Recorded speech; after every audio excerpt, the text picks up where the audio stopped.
Hello, it's Ryan again. Today we're back in the Agent One app to go over the seller cost sheet with you guys. Usually we're doing buyer cost sheets, but frankly, the numbers don't lie, and you guys are doing a ton of seller estimates as well. So let's make sure that we exactly know what's going on. So again, I'm in the seller tab today. It's at the top of the sheet if you're on the computer, bottom of your phone if you're on your phone.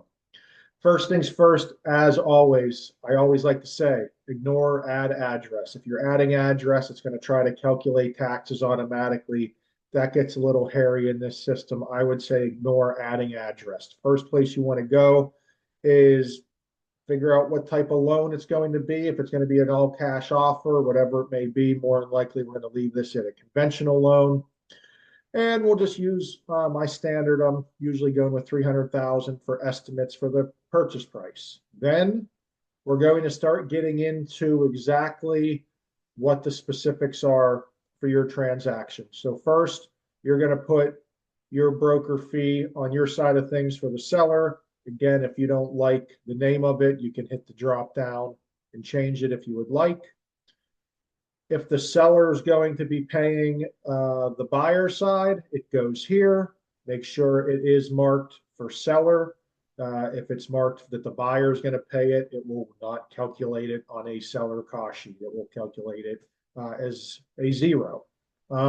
If they're also going to pay seller assistance, let's say they've agreed to $3,000 of seller assistance, this wonderful box will pop up to just make sure that you do want your seller paying buyer commission and providing a concession. Yes, we are sure of that. So we're going to hit yes here. If there was any repairs or any miscellaneous items, for example, if you need to add, for example, the BHHS 395 fee, you can throw that in here. You would then hit done. It's stored. You continue on. For the taxes, you put $1. We all know in PA, if you're a seller, you're probably going to get some prorations back to you because you pay taxes ahead of time. This system, it's a national calculator. It doesn't have state to state down perfectly. Put $1 in, you got to show something with the taxes. I'll show you how the proration works on the next screen. Then if your seller has a current loan balance, maybe they still owe 70,000 on their current mortgage. They tell you their interest rate's currently 5.75. That's going to calculate some interest for them. Transfer taxes. This is another big one. You need to make sure it is labeled correctly so it calculates correctly.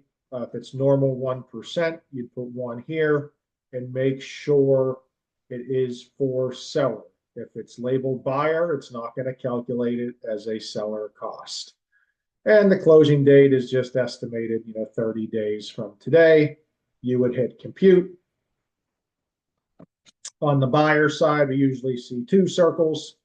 On the seller side, we see 1 big circle, letting you know exactly what the seller is going to net off of a $300,000 purchase with a balance of $70,000 here.